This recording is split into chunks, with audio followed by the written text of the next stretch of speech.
Hello everyone and welcome back to another Minecraft Showcase video. Today we are going to take a look at an AFK Wither Skeleton farm. This farm is an attempt to create a cheaper and affordable Wither Skull farm that uses less expensive materials than other designs. It's the type of farm where you spend time AFK letting lots of mobs spawn, and when you return there will be lots of Wither Skeletons waiting for you to harvest their skulls.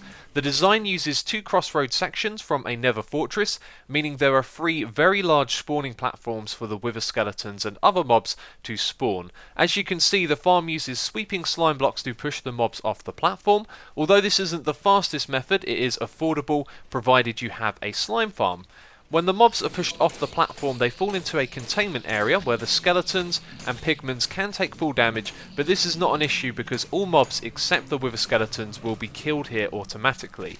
The sweeping slime blocks will act as a crusher for the large magma cubes and will also push blazes, pigmen, skeletons and smaller magmas into the crushing area. The iron bars create a gap the magma cubes will be killed in by the crusher that extends from the wall. This crusher will not kill the Wither Skeletons due to their hitbox size. This means that all mobs will be killed except them over time, and you can build up large numbers of Wither Skeletons to kill with a looting sword and try and get yourself those Wither Skeleton skulls.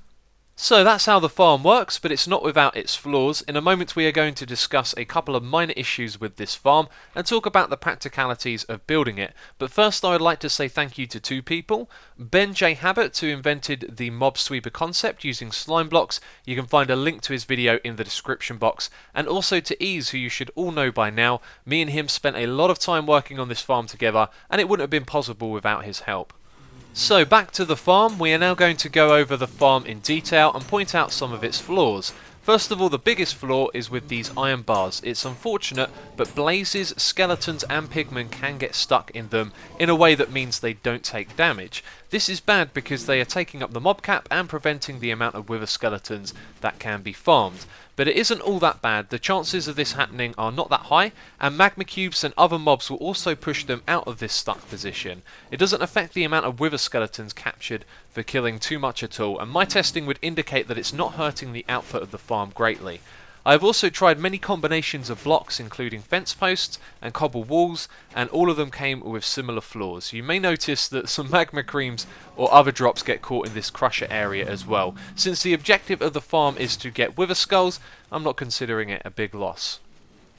The next flaw is with these redstone torches. They emit light which will affect spawn rates ever so minutely. The light updates may also contribute to lag slightly, depending on where this is built. So for this video I've left the farm open so we can see what's going on, but if building this for yourself it would be a good idea to cover up the torches on one side to reduce the amount of updates.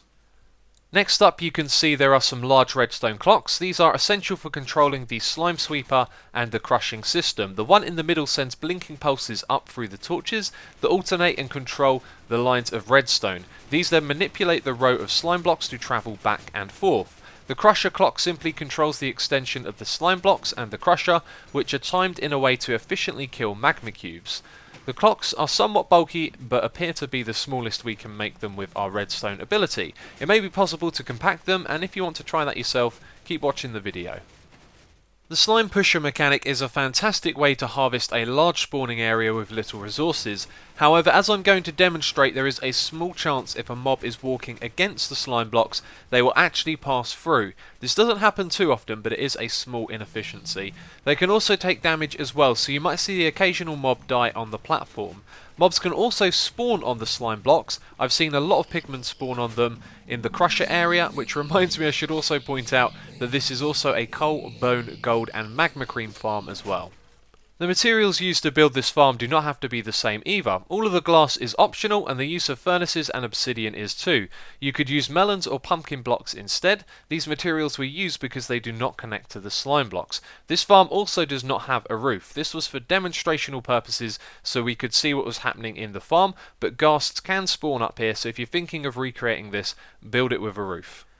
Last of all, if you are thinking of rebuilding this, you should be well prepared. Use the download of this map to look at the farm close up as you rebuild it, and make sure that the spawning platforms are built in the bounding box of the Nether Fortress crossroads, and consider that the efficiency of the farm relies around 90% or more on its surrounding. If you are in a perimeter like this, you are going to get very high spawn rates, If not, it will take more time to farm the wither skeletons.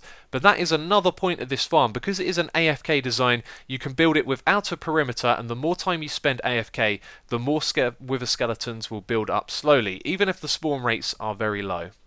So I've said all I wanted to say about this farm. There's two things I think could be improved: the redstone clocks and the crusher system. After spending such a long time working on this farm, I am happy with the result, but if you'd like to take the time to improve the farm or fix the problems with the crusher, then you are welcome to do so. If you want to share your improvements with me, the best way to do so would be with a short video. You can tweet the link to me using the hashtag WitherSkullFarm, and I'll keep my eye on that tag, and hopefully together we can finish the farm. But that's going to be it from me this video. Download link is in the description box. If you enjoyed the video, please do hit the like button. But that's it from me, so as always, thank you very much for watching, and I'll catch you next time.